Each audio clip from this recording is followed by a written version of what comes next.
ప్రభువైన యేసుక్రీస్తు నామమున కూడి వచ్చిన మీకు అందరికీ కూడా శుభములు తెలియజేస్తూ ఉన్నాను. వందనాలు. ఆ దేవాది దేవుడు మనల్ని బహుగా ప్రేమించి ఈ రీతిగా తన వాక్యము ద్వారా ఆయా దైవజనుల ద్వారా తన ఆత్మచేత నింపి చక్కని లేఖన భాగాలు మనతో పంచుకుంటూ మనలో ఉజ్జీవమును కలిగిస్తూ ఉన్నటువంటి ఆ దేవాది దేవునికి మొట్టమొదటిగా కృతజ్ఞతాస్తుతులు చెల్లిస్తూ ఉన్నాను. నిజంగా దేవుడి ప్రణాళికలు, దేవుడి ఆలోచనలు, ఆయన అంటాడు కదా, నా తలంపులు మీ తలంపుల వంటివి కావు, నా ఆలోచనలు మీ ఆలోచనల వంటివి కావు. ఎంత తేడా ఉంటుంది అని అంటే ఆయనే చెబుతాడు, భూమికి ఆకాశము ఎంత ఉన్నతంగా ఉందో అంటాడు, అంత ఉన్నతమైనటువంటివి నా తలంపులు అంటాడు. మంచిదండి. మనము ధ్యానంలోకి వెళ్తే, ఇంతకుముందు నేను ఇదే అవకాశం వచ్చినప్పుడు జ్యోతి తను ప్రేరేపించబడి అడిగింది అనుకుంటాను నేను. క్రిస్మస్ మాసంలో ఉన్నాం కదా బాబు, క్రిస్మస్ గురించి కొంత సందేశం ఉంటే బాగుంటుంది కదా అన్న ఒక మంచి ఆలోచన నాతో పంచుకున్నప్పుడు, నేను ఆ ఆలోచనలో ఉన్నప్పుడు నేను మొన్న చెప్పాను, నాకు దేవుడు ఒక స్వరాన్ని వినిపించాడు, సర్వలోకమునకు అన్నటువంటిది. ఆ ఆ మాటను పట్టుకొని ధ్యానం చేసినప్పుడు అనేకమైనటువంటి అద్భుత విషయాలు ప్రభు నాకు బయలుపరచటం, వాటిని మీతో పంచుకోవటం కూడా జరిగింది. ఆ రోజే చెప్పాను, కొన్ని చెప్పగలను అని చెప్పలేనని. ఈరోజు మిగిలిన ఒక రెండు విషయాలు, శ్రేష్టమైనటువంటి విషయాలు. యేసుక్రీస్తు పుట్టుక మన జీవిత కాలంలో, ఇప్పుడు నా వయసు మీ వయసు ఎంతుందో అంతకాలం సండే స్కూల్ నుంచి తెలుసు, బాగా ఎరిగిన వాళ్ళమే క్రీస్తు పుట్టుకనే చూస్తున్నాం, కానీ క్రీస్తు పుట్టుకలో మర్మం ఏంటో మనము గ్రహించలేకపోతూ ఉన్నాం. క్షమించాలి ఈ మాట చెప్తున్నాను, ఎవరు అన్యదా భావించకండి. నేనేదో పెద్ద గొప్పవాడిని అని కాదు. క్రీస్తు పుట్టుక, నేను కూడా ఇలాగే ఉన్నవాన్నే కదా. క్రీస్తు పుట్టుక తెలుసు, డ్రామాలు వేసాము, నాటకాలు చూసాము, అన్నీ చేశాము, చదివాము, బాగా క్షుణ్ణంగా తెలుసు. వచన వచనం వచన వచనం యేసు వార్తలో ఏముందో బాగా తెలుసు. క్రీస్తు జననం గురించి ప్రవక్తలు ప్రవచించిన విషయాలు కూడా మనకు అనేకము తెలుసు. బట్ ఇక్కడ ప్రభు ఏమంటున్నాడంటే, నా పుట్టుకలో మర్మము గ్రహించావా? నా పుట్టుకలో ఉన్నటువంటి ఆ మర్మం ఏంటో తెలుసుకోవటానికి ఒక్కసారైనా ప్రయత్నం చేశారా? ఎంతసేపు మనం ఆ పుట్టుక పుట్టుక పుట్టుక అంటూనే ఉన్నాం. ఆ మర్మాలే యేసుక్రీస్తు పుట్టుకలో ఉన్నటువంటి విశిష్టతలు, లేకపోతే ధన్యతలు, లేకపోతే ఆధిక్యతలు. నేను గడిచిన దాంట్లో ఒక మూడు చెప్పాను. ఇది దేవుడు యేసుక్రీస్తు వారి యొక్క పుట్టుకను గురించి ఆదిలోనే ప్రణాళిక, ఆది కాండం 3వ అధ్యాయంలోనే ప్రణాళిక వేశాడు అని చెప్పాను. రెండవదిగా ఆయన పుట్టుకమైనటువంటిది పుట్టుక అని చెప్పాను. దానికి అనేకమైనటువంటి ఆ, ఆధారమైనటువంటి లేఖన భాగాలు కూడా మనం చూసుకో. మరియనే అంటది కదా, నేను కన్యకను, నేను పురుషుని ఎరుగని దానను, ఇది ఎలా సంభవము అని అంటది. సో యేసుక్రీస్తు ప్రభువుల వారి పుట్టుక పరిశుద్ధమైనటువంటి పుట్టుక అని అన్నాను. అలాగే యేసుక్రీస్తు ప్రభువుల వారి యొక్క పుట్టుక ఈ లోక సంబంధమైనటువంటిది కాదు. ఇది జాగ్రత్తగా గమనించాలి. ఆయన పుట్టుక పరలోక సంబంధమైనటువంటి పుట్టుక. ప్రణాళిక అక్కడే వేయబడింది. ఆ పరిశుద్ధాత్ముడే కన్యక గర్భమున ధరింపజేసి, అలాగే ఆయన పుట్టుక ప్రణాళిక ఆ పరలోక సంబంధమైనటువంటిది. దానికి నేను ఒక వాక్యం కూడా చూపించాను. పరలోక సైన్య సమూహము దిగి వచ్చి ఆయనను స్తుతించిన, అది యూదుల ఆచారం అని కూడా చెప్పాను. ఇకపోతే ఒక రెండు ప్రాముఖ్యమైనటువంటి విషయాలు చెప్పి త్వరగా ముగిస్తాను. నేను అనుకుంటూ ఉంటారు, ఎప్పుడు రవి బ్రదర్ చెప్పినా 40 నిమిషాలు దాటుతుంది అని. కానీ నేను జ్యోతికి చెప్పాను, నాకు 10 నిమిషాలు 5 నిమిషాలు ఇచ్చినా చెప్తా జ్యోతి అన్నాను. ఏది ఏమైనా ఈరోజు క్లుప్తంగా ముగించడానికి ప్రయత్నం చేస్తాను. యేసుక్రీస్తు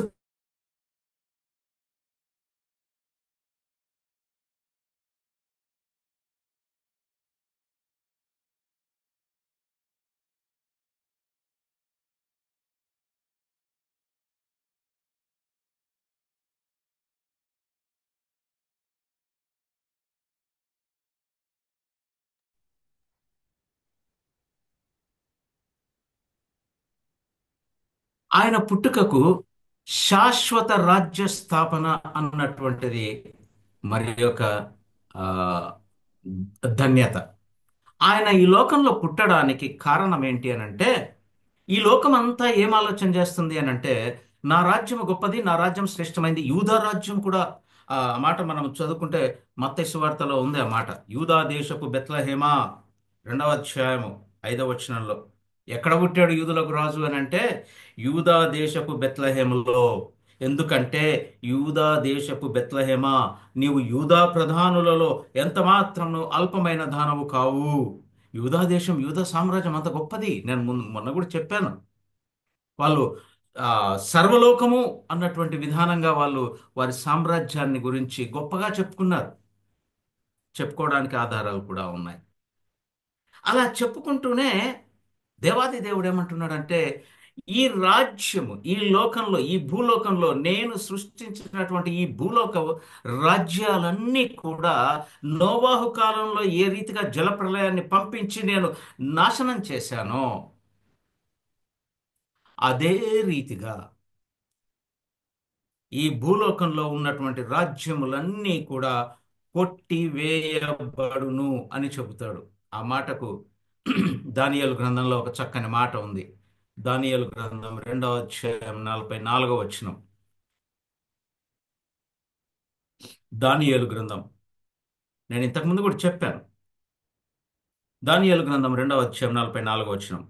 ఆ రాజుల కాలములలో, ఇది నెబుకద్నెజర్ రాజు కన్నటువంటి కల. ఆ కలకు దానియేలు విడమర్చి నిగూఢమైనటువంటి సత్యాలు బోధిస్తూ ఉన్నప్పుడు, దానియేలు ప్రవక్త చెప్పినటువంటి ఒక శ్రేష్టమైన మాట ఏంటి అని అంటే, అదే అధ్యాయము ఆ, 28వ వచనంలో ఒక మంచి మాట మాట్లాడతాడు దానియేలు. అయితే అయ్యా, నువ్వేనా చెప్పేది? నీకు ఆ సామర్థ్యత ఉందా? నువ్వు చెప్పగలవా అంటే, అయ్యా, ఇది ఎవరూ చెప్పలేరు, జ్యోతిష్కులు కానీ లేకపోతే మర్మజ్ఞానులు ఎవరైనా సరే, గరడి విద్య చేయగలవారైనా సరే ఎవరూ చెప్పలేరు. కానీ అయితే అని అంటాడు. ఇలాంటి మర్మములను బయలుపరచగల దేవుడొకడు పరలోకమందున్నాడు అంటాడు. పరలోకమందు ఇలాంటి మర్మములు బయలుపరచగలవాడు ఒకడున్నాడు. ఆయనే అంత్య దినములలో జరగబోయేటువంటి, కలగబోయే దానిని మీరు, రాజైన మీకు ఇవి తెలియచేశాడు. వాటిలో ఒకటొకటిగా చెబుతూ 40వ వచనంలో ఏమంటాడంటే, నాల్గవ రాజ్యం ఒకటి కలదు, లేచును, ఇది ఇనుము వలె బలముగా ఉండును అంటాడు. ఇనుము ఎంత బలంగా ఉంటుందో అంత బలముగా ఈ 4వ రాజ్యము ఏదైతే లేస్తుందో అది ఉంటుంది. దాని గురించినటువంటి విషయాలు కొన్ని చెబుతూ చెబుతూ 41 చివర్లో, ఆ రాజ్యము ఇనుము వంటి బలము కలదై ఉండును. ఇది ప్రొఫెసీ, ఇది ప్రవచనము, ఇది ప్రవచనము. ఈ ప్రవచనము నెరవేర్పుకే యేసుక్రీస్తు ప్రభువుల వారు ఈ లోకంలో ఉన్నటువంటి రాజ్యాలన్నింటినీ కూడా కొట్టివేస్తూ శాశ్వతమైనటువంటి రాజ్యాన్ని, ఆయన రాజ్యాన్ని స్థాపించటానికే, శాశ్వతమైనటువంటి ఆయన రాజ్యము, ఆయన రాజ్యము నీతితో కూడినటువంటి రాజ్యము. అట్టి రాజ్యాన్ని స్థాపించటానికి యేసుక్రీస్తు ప్రభువుల వారు ఈ భూలోకంలో పుట్టినట్లుగా మనం చూస్తాం. మత్తయి సువార్త 2వ అధ్యాయం 2వ వచనంలో ఒక మాట అంటారు. జ్ఞానులు ఆయన పుట్టాడు అన్నటువంటి దానికి సింబాలిక్ గా నక్షత్రం పుడితే దాన్ని చూచి వాళ్ళు ప్రయాణమై ఇక్కడికి వచ్చి యూదుల రాజు హేరోదు దగ్గరికి వెళ్ళి ఒక మంచి ప్రశ్న అడుగుతారు. ఎవరు అడగలేని, అడగటానికి సాహసించలేని ప్రశ్న అడుగుతారు. దయచేసి ఆ మాట చదువుకుందాం. మత్తయి సువార్త 2వ అధ్యాయము 2వ వచనంలో, యూదులకు రాజుగా ఉన్నటువంటి ఆ హేరోదు ముందే కూర్చొని వాళ్ళు అడిగినటువంటి శ్రేష్టమైనటువంటి మాట. అది వారి జ్ఞానముతో అడిగినది కాదు. వారు ప్రేరేపించబడి, ఆత్మచేత ప్రేరేపించబడి అడిగినటువంటి ప్రశ్న ఏంటి అని అంటే, యూదుల రాజుగా పుట్టినవాడు ఎక్కడా అని అంటారు. అప్పుడు హేరోదుకు ఒక మంట పుట్టింది. యూదులకు రాజుగా నేనున్నాను కదా, వీళ్ళు జ్ఞానులు, తూర్పు దేశం నుంచి ప్రయాణమై వచ్చారు. మరి ఇంత జ్ఞానులు అడుగుతున్నటువంటి విషయము, యూదులకు నేనుగాక ఇంకొక రాజు పుట్టాడా అని అని ఒక డౌట్ వస్తుంది. యూదులకు రాజుగా పుట్టినవాడెక్కడున్నాడు? తూర్పు దిక్కున మేము ఆయన నక్షత్రమును చూచి ఆయనను పూజింపవచ్చితిమి అని అంటారు. ఎంత చక్కని మాటలు చూడండి.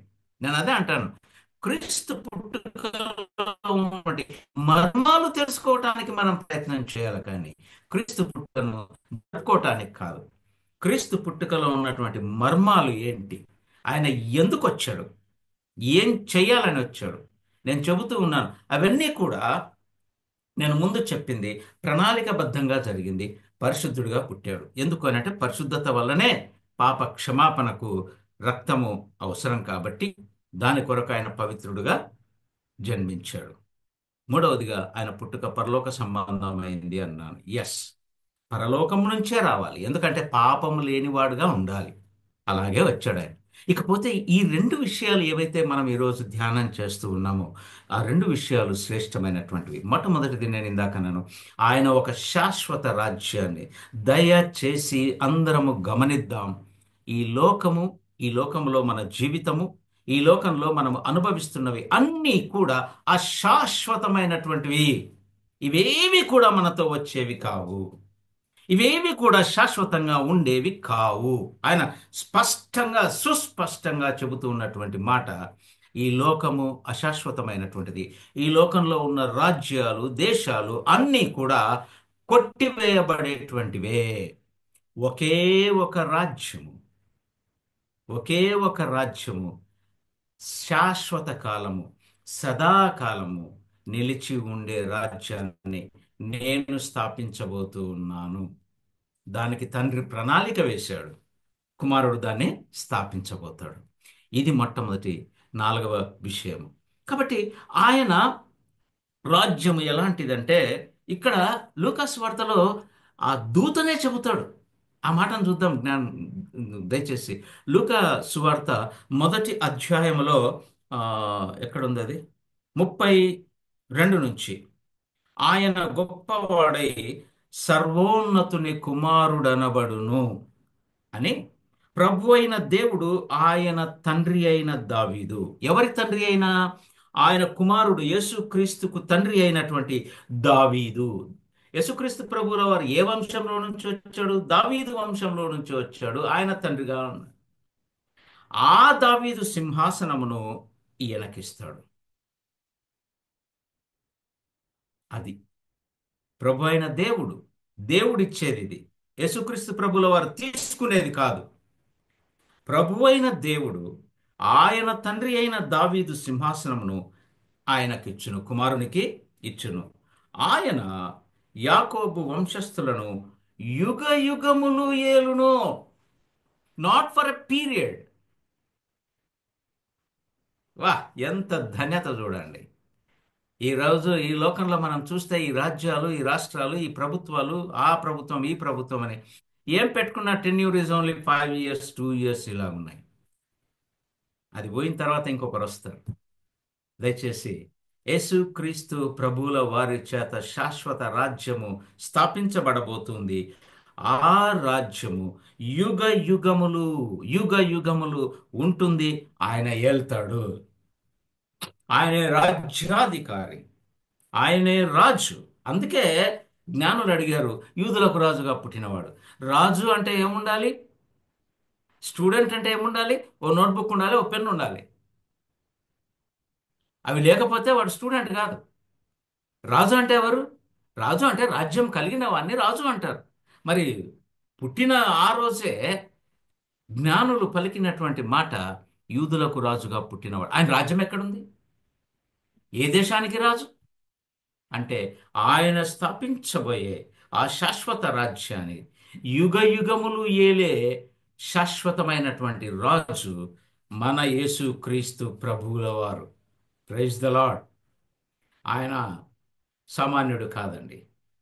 మనలను మనలను యుగ యుగములు ఏలేటువంటి వాడు ఆ యేసుక్రీస్తు ప్రభుల వారు. ఈ పరలోక రాజ్యం ఏదైతే ఉంటుందో ఇది నశించిపోయేది కాదు. ఇది కొట్టుకొని పోయేది కాదు. గుర్తుపెట్టుకోండి. ముందు దానియేలు గ్రంథంలో ఇందాక మనం చదువుకున్నటువంటి విషయాల్లో నేను కొన్ని విషయాలు మీకు బయలుపరుస్తాను.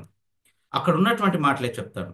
ఆ రాజుల కాలములలో పరలోకమందున్న దేవుడు ఒక రాజ్యమును స్థాపించును అని, కింద ఆ రాజ్యం ఎలా ఉంటుందో చెప్తాడు చూడండి. ఏమంటాడు అక్కడ? దానికెన్నటికి నీ నాశనము కలుగదు. ఆ కాలంలో స్థాపించబడినటువంటి రాజ్యం అది ఎన్నటెన్నటికి నిలిచి ఉండేది. దానికెన్నటికి నాశనము కలుగదు. నాశనము కలగదండి. అది నశించిపోయేది కాదు. అది స్థిరమైనటువంటిది. అది చెక్కు చెదరనిది, శాశ్వతమైనటువంటి రాజ్యము అని మొట్టమొదట ఆ రాజ్యానికి ఉన్నటువంటి క్వాలిటీస్ చెప్తాడు. రెండవది ఏమంటాడు? ఆ రాజ్యము, జాగ్రత్తగా వినాలండి ఇది. ఆ రాజ్యము ఎవరు సంపాదించుకుంటారు, ఎవరు దానికి హక్కుదారులు అని అంటే, ఆ రాజ్యము దాని పొందిన వారికి కాక, దాని పొందిన వారికి కాక మరి ఎవ్వరికి ఏ రికమెండేషన్ వచ్చినా నో ఛాన్స్ అట్ ఆల్. అది ఎవరు సంపాదించుకుంటారో, ఎవరు పొందుకుంటారో వారికే చెందుతుంది. వారికే చెందుతుంది ఆ రాజ్యము. దాని పొందిన వారికి కాక మరి ఎవ్వరికిని దొరకదు. యోహాను సువార్త 3వ అధ్యాయం 3వ వచనంలో ఆ మాట చదువుతాం. యోహాను సువార్త 3వ అధ్యాయం 3వ వచనం. ఒకడు క్రొత్తగా జన్మించితేనే కానీ ఎవరు ఆ రాజ్యానికి, అంటే ఇక్కడ చెప్పబడినటువంటి మాట, ఆ ఆ రాజ్యము దాని పొందినగా వారికి అంటాడు. దాన్ని పొందేది ఎవరు? ఎవరు పొందుకుంటారు అని అంటే, ఎవడైతే క్రొత్తగా జన్మిస్తాడో. ఎవరైతే క్రొత్తగా జన్మిస్తారో, దయచేసి క్రొత్తగా అన్నటువంటి దగ్గర ఒక నంబర్ ఇచ్చి కింద నోట్, దాని మీనింగ్ ఇచ్చారు. అందరూ చదువుకుంటే మంచిది. పైనుండి. క్రొత్తగా అంటే మళ్ళీ తల్లి గర్భంలోకి పోయి అదే వాడు అంటాడు కదా, ఆ ఫూలిష్ క్వశ్చన్ వేస్తారు. కానీ ఇక్కడ క్రొత్తగా అని అంటే దాని మీనింగ్ అది కాదు. పైనుంచి, పైన ఉన్నటువంటి ఆ దేవాది దేవుడు కుమారుని అనుగ్రహించుట ద్వారా, ఆ కుమారుడు శిలువ మరణము పొంది తన శరీరాన్ని నలగగొట్టుకొని, తన శరీరంలో ఉన్న రక్తమునంతా కూడా మన పాపములనన్నిటిని కడిగి వేయటానికి, శుద్ధి చేయటానికి ఆయన చేసినటువంటి ఆ కార్యములో మన పాపములన్నీ మనము కడిగి వేసుకుంటే క్రొత్తగా జన్మించిన వారం, పైనుంచి పుట్టిన వాళ్ళం అవుతాం. అప్పుడు మన పుట్టుక దేని సంబంధమైంది? పరలోక సంబంధమైంది. ఆ పరలోక సంబంధమైనటువంటి పుట్టుకలో మనము భాగస్థులమైతే ఆ పరలోక శాశ్వత రాజ్యంలో మనము యుగ యుగములు అక్కడ జీవిస్తాము ఆయనతో. ఇది బాగా గుర్తుపెట్టుకోవాలి. ఆయనతో, ఆ కుమారుడు తండ్రి కుమారులతో కలిసి శాశ్వత కాలము మన జీవితము ఉంటుందండి. ఇది రెండవ విషయాన్ని. మూడవ విషయాన్ని చూద్దాం దానియేలు గ్రంథంలో. ఆ రాజ్యము దాన్ని పొందిన వారికి కాక మరెవరికి చెందదు. అది ముందు చెప్పిన రాజ్యములన్నిటినీ నేను ఇందాకనే చెప్పాను. ముందు ఎన్నెన్ని రాజ్యాలైతే చెప్పబడ్డాయో, మహాసామ్రాజ్యాలుగా చెప్పబడ్డాయో, వర్ణించబడ్డాయో, అవన్నిటిని కూడా పగులగొట్టి నిర్మూలము చేయును. కానీ ఈ రాజ్యం మాత్రం, ఈ యేసుక్రీస్తు ప్రభుల వారి చేత ఏర్పాటు చేయబడినటువంటి ఈ శాశ్వత రాజ్యం మాత్రం ఏమంటాడండి అక్కడ? యుగ యుగములు నిలుచును. Praise the lord. యెషయా గ్రంథం 9వ అధ్యాయం 6వ వచనంలో ఉంటది. ఆయన భుజము మీద రాజ్యభారం ఉండెను. ఏ భుజాలైతే యేసుక్రీస్తు ప్రభుల వారు సిలువను మోసుకున్నాడో, ఆ సిలువలో మన పాపములన్నీ కూడా భారమునంతా మోసుకొని విడుదలనిచ్చాడో, ఆ విడుదల పొందుకున్నటువంటి వారందరూ కూడా ఆ రాజ్యములో పాలిభాగస్తులే. Praise the lord. ఇది యేసుక్రీస్తు వారి పుట్టుకలో ఉన్నటువంటి మరి ఒక విశిష్టత. ఆయన శాశ్వత రాజ్యాన్ని స్థాపించటానికే ఈ లోకానికి వచ్చాడు, స్థాపించాడు. ఆయన త్వరలో రాబోతూ ఉన్నాడు. ఆ రాజ్యానికి మనం ఎందరైతే ఎందరైతే ఆయన నామమును ఒప్పుకొని ఆయన ఎదుట సాగిలపడి పాపములను ఒప్పుకొని పాప క్షమాపణ పొందుకున్నారో అట్టి వారందరూ కూడా ఏ భేదమును లేదు, ఏ భేదము లేదు, అట్టి వారందరూ కూడా ఆ రాజ్యానికి హక్కుదారులు. నీవు కూడా ఆ రాజ్యానికి హక్కుదారుని కావాలని ఆశపడుతూ ఉంటే, ప్రియమైన సహోదరి సహోదరుడా, ఇది మంచి సమయం. ఆ శాశ్వత రాజ్యంలో, మళ్ళీ చెబుతున్నాను, ఈ రాజ్యము ఈ లోకము ఇది అంతా కూడా అశాశ్వతమైనటువంటిది. జలప్రళయం గురించి మనకు బాగా తెలుసు. ఏది మిగలలేదు. దేవుని ఉగ్రత అదే రీతిగా ఉంటుంది. కాబట్టి అలా కాకుండా ఆ శాశ్వతమైన రాజ్యంలో మనము సదాకాలం ఆయనతో ఉండటానికి అట్టి ప్రయత్నం మనం చేద్దాం. అలాగ దేవుడు మనల్ని పురికొల్పునుగాక. మరి ఒకటి చివరిది నేను చెప్పి ముగించేస్తాను. యేసయ్య పుట్టుక ఇంతకు ఎవరి కొరకు, ఎవరి కోసమైనా జన్మించాడు? అందరం చెప్తాం నరుల కొరకు. ఎవరు? అందుకే లూకాసు వార్తలో ఒక మాట అంటారు కదా. లూకాసు వార్త 2వ అధ్యాయంలో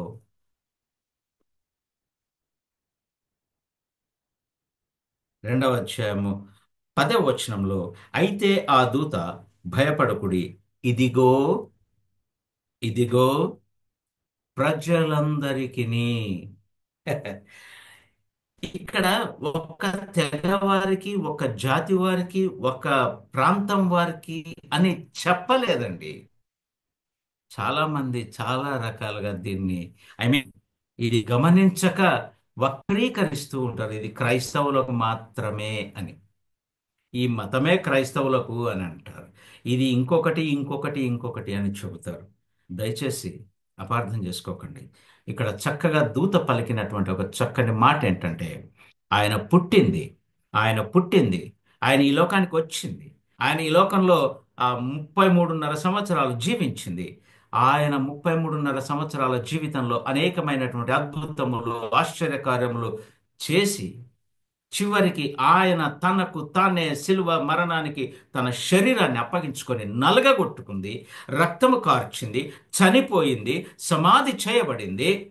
ఒక్కరి కోసం కాదండి, ప్రజలందరికీ, ప్రజలందరి కొరకు ఆయన రక్షకుడుగా, రక్షకుడుగా ఈ లోకంలో పుట్టాడు. ఒకరి కోసం అనుకుంటే కాదది, ప్రజలందరికీ. మత్తయి సువార్త 1వ అధ్యాయము 21వ వచనంలో కూడా ఆ మాట చక్కగా వ్రాయబడి ఉంది. ఏమంటారు? ఆమె ఒక కుమారుని కనును, తన ప్రజలను, జాగ్రత్త గమనిద్దాం, ఎవరి ప్రజలు? ఆ దేవుని ప్రజలు. దేవుని ప్రజలు కాదా మనందరం? ఎవరైనా సరే, ఏ ప్రాంతం వారైనా, ఏ తెగ వారైనా, ఏ జాతి వారైనా, ఎవరైనా సరే దేవుని సృష్టిలో నుండి వచ్చిన వారే, వేరే ఎవరూ లేరు. అందుకే అక్కడ ఆ మాట చక్కగా వ్రాయబడింది. తన ప్రజలను, వారి పాపములను, వేరే వారి పాపాలు కదండి, వారి పాపముల నుండి ఆయనే, ఆ యేసుక్రీస్తు ప్రభుల వారే రక్షకుడిగా రక్షించును. గనుకనే ఆయనకు యేసు అని పేరు పెట్టుము. యేసు అనగా కింద చక్కగా వ్రాయబడింది రక్షకుడు అని అర్థం. మనం అంటాం రక్షకుడు ఉదయించినాడట అని పాట పాడతాం. రక్షకుడు ఈ లోకంలో ఉదయించాడు, కానీ నా హృదయంలో జన్మించాడా? ఆయన నా కొరకు వచ్చాడని నేను నమ్ముతున్నాను. ఎవరైనా సరే, ఎవరైనా సరే, నువ్వు మేధావి కావచ్చు, నువ్వు ధనవంతుడివి కావచ్చు, నువ్వు బీదవాడివి కావచ్చు, నువ్వు ఏ చదువు లేని వాడివైనా కావచ్చు, ఏ ప్రాంతం వాడివైనా కానీ, తెల్లవాడివే నల్లవాడివే, ఎవరు ఎవరు ఎవరు ఏది కాదు, వారి పాపముల నుండి, అందులో అందరూ ఉన్నారు. ఏ భేదమును లేదు. అందరును పాపము చేసి దేవుడు అనుగ్రహించు మహిమను పొందలేకపోతున్నారు. ఆయన ఇచ్చే మహిమ ఏంటంటే ఆయన రాజ్యంలో పాలిభాగులు కావడం. అదే మహిమ. ఆ మహిమను పొందలేకపోతున్నారు. కారణం ఏంటి అని అంటే, ఇదిగో, గ్రహింపు లేకపోవటమే. ఆయన పుట్టింది ఎందుకంటే అందరి కొరకు శాశ్వత రాజ్యములో ఆయనతో జీవింప చేసుకోవటానికి ఆయన రాజ్యాన్ని స్థాపించాడు, ఈ లోకంలో పుట్టాడు. ఇది గ్రహించుకుంటే ఎంత ధన్యులమో, ఎంత ధన్యులమో, ఎంత భాగ్యవంతులమో. ఈ లోకంలో ఆ, ఏమేమో ఉంటే భాగ్యవంతులు అనుకుంటాం మనం. అది కాదండి. ఆయన పుట్టుక గురించి ఇవన్నీ కూడా మనము గ్రహించగలిగితే, చూడండి, మోషే గ్రంథాలు ఏవైతే ఉన్నాయో వాటన్నిట్లో కూడా యేసుక్రీస్తు ప్రభుల వారి యొక్క పుట్టుక గురించి చెప్పబడింది. ఎన్ని ప్రవక్తల గ్రంథాలు ఉన్నాయో ఆ ప్రవక్తల గ్రంథాలన్నీ కూడా క్షుణ్ణంగా పరిశీలిస్తే యేసుక్రీస్తు ప్రభుల వారు అందరి పాపముల కొరకు ఈ లోకంలో జన్మిస్తాడు అని చెప్పబడింది. కీర్తనల గ్రంథంలో పరిశీలిస్తే అనేక సందర్భాల్లో యేసుక్రీస్తు ప్రభుల వారి యొక్క జననం గురించి స్పష్టంగా పలుకబడిందండి. ఇంక ఏం, మనము కూడా మన జీవితకాలం అంతా వింటూనే ఉన్నాం. ఆయన గూర్చి వ్రాయబడింది, నెరవేర్చబడ్డాయి, నెరవేర్చబడినవన్నీ కూడా నెరవేర్చబడ్డాయి. ఇక ఒకే ఒకటి, ఆయన రాకడ, ఆయన రాజ్య స్థాపన. ఆయన రాకడ, ఆ రాకడ కొరకు నువ్వు సిద్ధంగా ఉంటే ఆ రాజ్య స్థాపనలో మనం నివాసమును పొందగలుగుతాం. ఆ దేవాది దేవునితో ఏ, మనం ఒకసారి మళ్ళీ ఆది కాండానికి వెళ్తే, ఆది కాండంలో దేవాది దేవుడు ఆదామును చేసినప్పుడు ఒంటరిగా ఉన్నాడు. అన్ని జంతువులను, పక్షులను, వాటిని వీటిని అన్నిటినీ చేశాడు. చెట్లను అన్నిటికీ ఆదామును పిలిచి, ఆదామా నువ్వు ఏ పేరు పెడతావో పెట్టేసాయి, అదే పర్మనెంట్, ఇంకా ఎవరు ఎక్కడ మార్చనీకి లేదన్నాడు. పేర్లు పెట్టేశాడు. ప్రతిరోజు ఉదయ మధ్యాహ్న సాయంత్ర క్షణ క్షణము ఆదాముతో సహవాసము కలిగి ఉన్నాడు దేవాది దేవుడు. పిలుస్తూ వస్తూ మాట్లాడుతూ వస్తూ ఉన్నాడు. అదే విషయాన్ని ఆదికాండం 3వ అధ్యాయంలో యథావిధిగా ఎలాగైతే ప్రతిసారి ఆదామును ఆయన పిలిచి కలుసుకోవటానికి వస్తూ ఉన్నాడో ఆ రీతిగానే ఆ రోజు కూడా వచ్చాడు. ఏ రోజు, ఎప్పుడైతే ఆ తినకూడని కూడదని ఆజ్ఞాపించిన పండు తిన్నారో అప్పుడు, ఆ మాట చదవమంటే చదువుతాను నేను, 3వ అధ్యాయం. అప్పుడు పిలుస్తాడు ఆయన, ఆదామా, ఆ 3వ అధ్యాయము 8వ వచనము. చల్ల పూటను ఆదామును అతని భార్యయు తోటలో సంచరించుచున్న దేవుడైన యెహోవా స్వరము విని, ఎప్పుడు వారితో మాట్లాడుతూ ఉంటాడు, ఎప్పుడు వారితో సహవాసం కలిగి ఉన్నాడు. ఇప్పుడు ఆయన వచ్చేసరికి వాళ్ళు ఏమయ్యారు? దాక్కున్నారు. దాక్కోవడానికి కారణం ఏంటంటే ఆజ్ఞ అతిక్రమమే. ఆజ్ఞ అతిక్రమించడం వలనే వారు దాక్కోవాల్సి వచ్చింది, నెపములు వేసుకోవాల్సి వచ్చింది. మరి ఒక మాట చెప్పి ముగిస్తాను. ఇదే సందర్భంలో దేవుడు, నేను మొన్న చెప్పాను, ఆదాముతో మాట్లాడాడు, హవ్వతో మాట్లాడాడు, సర్పముతో మాట్లాడాడు, సర్పములో ఉన్న సైతానుతో మాట్లాడాడు. అలాగే భూమిని కూడా శపించాడు. అందుకే ఈ భూమి ఇది శాశ్వతమైంది కాదు. ఆయన శపించినటువంటి భూమి ఇది, ఆయన శపించిన నేల. అందుకే తుప్పలున్నాయి, అందుకే రాళ్ళు ఉన్నాయి, అందుకే అనీవెన్గా ఉంది. ఆయన అందుకే ఏం చేస్తున్నాడంటే మరి ఒక రాజ్యాన్ని, ఎవరు ఏమీ చేయలేని శాశ్వతమైనటువంటి సదాకాలము నిలిచి ఉండే రాజ్యాన్ని స్థాపించడానికి ప్రణాళిక వేశాడు. ఈ భూమి ఈ భూమి ఏమైంది? శపించబడింది. చదువుతారా మాట? ఉంది, అక్కడే ఉంది. భూమిని శపించాడు. ఆ ఆ 17వ వచనం. ఆయన ఆదాముతో, నీవు నీ భార్య మాట విని తినవద్దని నేను నీకు ఆజ్ఞాపించిన వృక్ష ఫలములు తింటివి కనుక నీ నిమిత్తము నేల శపించబడింది. నేను ఇష్టపడి నిన్ను చేసుకున్నాను, నీ నుంచే. అదమా, యు ఆర్ ద రీజన్. ఎందుకు ఈ కర్స్ నేల కంటే నీ నుండే. రేపొద్దున మనము కూడా వినకపోతే, ఇంత చెప్పిన గ్రహింపు కలగకపోతే, నా పుట్టుకలో ఉన్న మర్మములు నీవు గ్రహించలేకపోతే, నీ నుండే, నీ నుండే శాపం విడుదలవుతుంది. నే శపిస్తాం. ఇప్పుడు నేల, ఆ పాము, సర్పము ఇవన్నీ లేవు. ఇప్పుడు శపించేది ఎవరిని అనంటే, ఎవరు మాట వినరో వారినే ఆయన నలగగొట్టబోతూ ఉన్నాడు.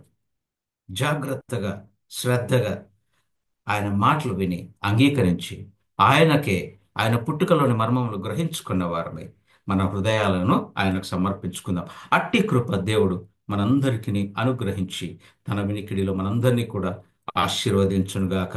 ఆమేన్. క్షమించండి, కొంచెం త్వరగా ముగించాను. కారణం, నేను ఎక్కువ సమయాన్ని తీసుకుంటూ ఉన్నాను, నాకు అర్థమైంది. అందుకే